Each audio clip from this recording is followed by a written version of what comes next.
नमस्कार, मैं हूं प्रशांत भारद्वाज और आप देख रहे हैं न्यूज रूम पोस्ट। नोटबंदी 6 साल पहले लिया गया मोदी सरकार का वो फैसला जिसने लोगों की जेब और भारतीय अर्थव्यवस्था से 500 और 1000 रुपए के पुराने करेंसी नोटों को खत्म कर दिया।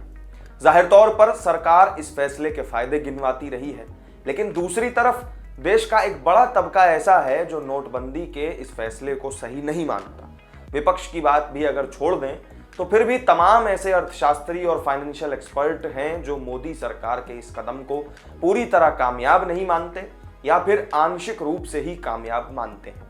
वहीं दूसरी ओर कई लोग इसके दूरगामी फायदे भी गिनाते हैं। इस पर बहस भी होती है। बहरहाल सबकी अपनी अपनी राय है, लेकिन तथ्य वो तो नहीं बदल सकते।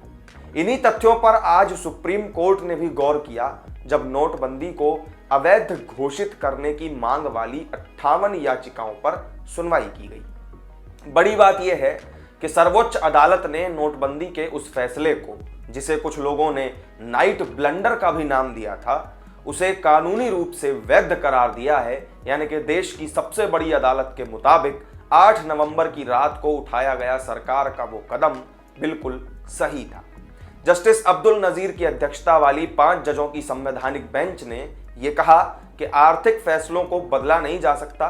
इससे पहले बेंच ने 5 दिन की बहस के बाद 7 दिसंबर को अपना फैसला सुरक्षित रख लिया था। फैसला सुनाने वाली बेंच में justice Abdul Nazeer, justice BR Gavai, justice AS Bopanna, justice V Ramasubramanian और जस्टिस BV नागरत्ना शामिल रहे। सरकार को क्लीन चिट देते हुए बेंच ने कहा कि नोटबंदी पर केंद्र सरकार का फैसला सही है, इस आर्थिक फैसले को पलटा नहीं जा सकता।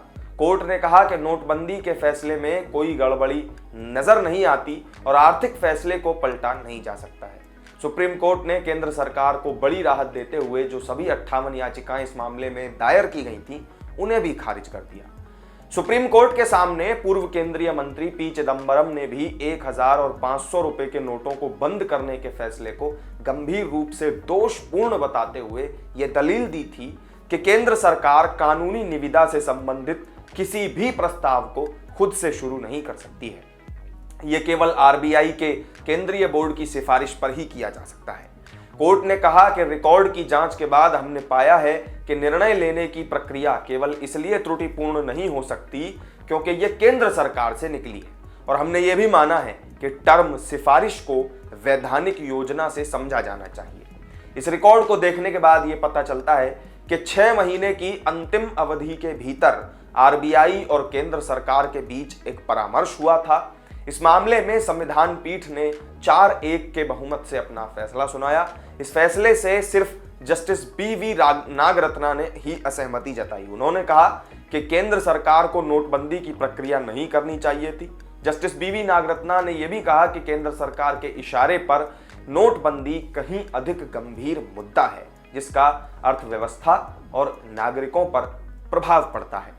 अधिसूचना के बजाय कानून के माध्यम से केंद्र की अपार शक्ति का प्रयोग किया जा सकता है। सहमति असहमति तो लोकतंत्र का हिस्सा होती ही है, लेकिन अब कम से कम सुप्रीम कोर्ट के आज के फैसले ने यह साबित कर दिया कि नोटबंदी कहीं से भी नाजायज नहीं थी। हाँ, इसके क्रियान्वयन में हुई मुश्किलों और इसके नकारात्मक परिणामों से कोई इनकार नहीं कर सकता, जैसे कि सुप्रीम कोर्ट ने भी आज उन सभी से इनकार नहीं किया है। तो इस वीडियो में मेरे साथ फिलहाल इतना ही। नोटबंदी के सरकार के उस कदम पर जो सुप्रीम कोर्ट का फैसला आया है, उसे आप कैसा मानते हैं, कमेंट करके हमें ज़रूर बताएं। वीडियो अगर अच्छा लगा हो तो लाइक और शेयर कर दें। साथ ही चैनल को अगर सब्सक्राइब नहीं किया है तो ज़रूर कर लें। फिर मिलेंगे आपसे एक नई वीडियो में नई जानकारी के साथ। तब तक के लिए दीजिए इजाज़त। नमस्कार।